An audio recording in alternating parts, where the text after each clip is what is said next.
放眼看去，这是一片七股地区平静美丽景色。但即马伫咧遮生存的侪渔民，煞拄到了无平静的大危机。因为对今年9月份以来的3个风台以及好大雨，互即寡饲蛤蟆的所在灌入了上过侪井水，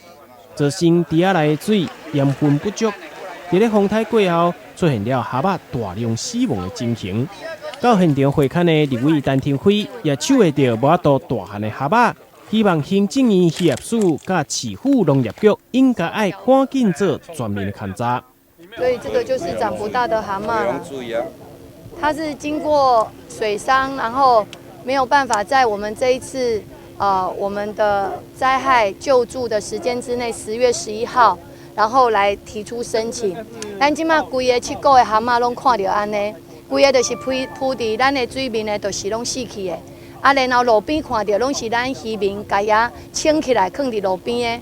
的，这已经拢是重大的损失。所以基本上，咱希望讲咱的渔业署甲咱的渔业局应该赶紧来做勘查，延迟性的一个灾害一定要进驻来协助我们所有的渔民来处理。长不大的蛤蟆就是这个样子。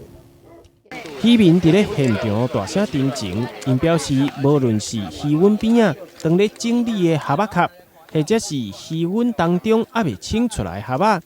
这目睭看到的范围全部拢损失惨重。问题，这是专门这个问题，专门这保护困难。我凊彩甲看，这个嘛真严重，这嘛真严重。任何抽查拢会使讲真最严重。拢严重，佫遐嘛真严重，所以要实在是，这养殖这个文咸者的人都真正无法度了，要好无目屎。损失的金额初估大概应该数十万有，就因为下雨下太多啊，之前台风雨水连续降雨降大雨啊，然后整个水的咸度都不足啊，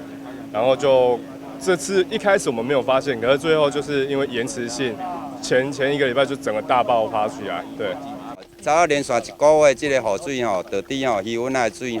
完全拢无倒，通常蛤蟆应该要有迄个2度以上较会活啦因为1个月雨水落较侪井水导致渔湾的水度拢无倒，所以讲蛤蟆就是会碰风死去。你啊看像真济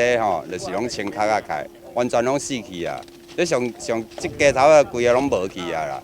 到现场会勘的农委会渔业署养殖渔业科长陈欧全也表示，依照天然灾害救助办法规定，农损1档才当救助1届，但因为今年又有旱害，又有大雨的灾难，所以将会重新评估，看是不是会当用专案的方式来处理。